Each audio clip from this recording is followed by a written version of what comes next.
Niniejszy kurs został opracowany w ramach projektu TEFFIC, finansowanego z programu Erasmus+ i udostępniony do tłumaczenia i celów edukacyjnych w projekcie Nauczyciel 4.0, realizowanym przez Fundację Platforma Przemysłu Przyszłości oraz International Development Norway ze środków programu Edukacja i norweskich mechanizmów finansowych.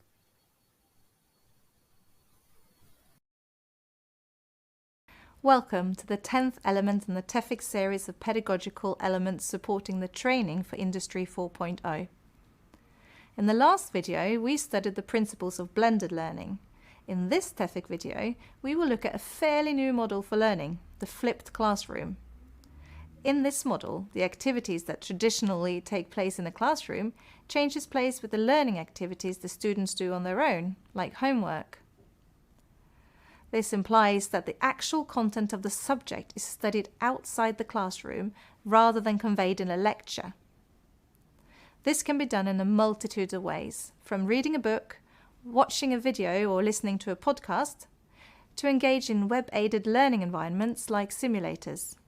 For learning a profession that involves practical knowledge and skills, the flipped classroom model has particular interest.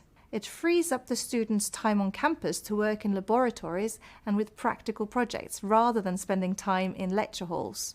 The teacher's role changes from being the omniscient schoolmaster on the lectern, grading tests when not teaching, to being a learning partner for the student, providing support in the subject matter, feedback, and including reflections. The flipped classroom model is student-centered rather than teacher-centered.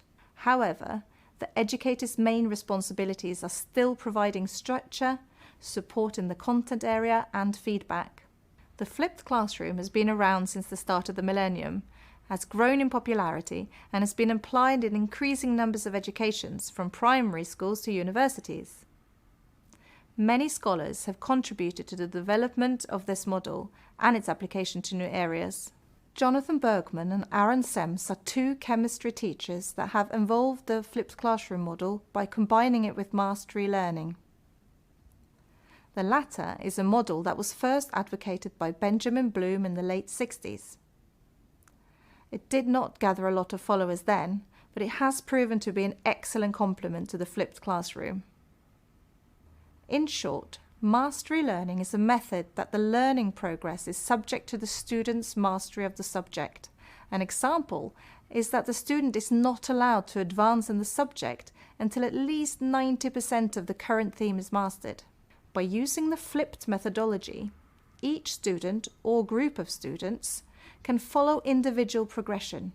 Research has proven mastery learning a very efficient model, providing high-quality learning outcomes in less time than traditional models. The motivation for mastery learning comes from trying to reduce achievement gaps for students.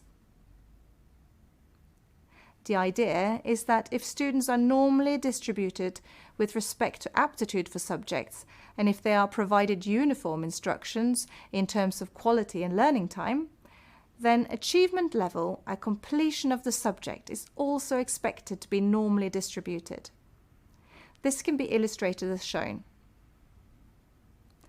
Mastery learning proposed that if each learner were to receive optimal quality of instruction and as much learning time as they require, then a majority of students could be expected to attain mastery.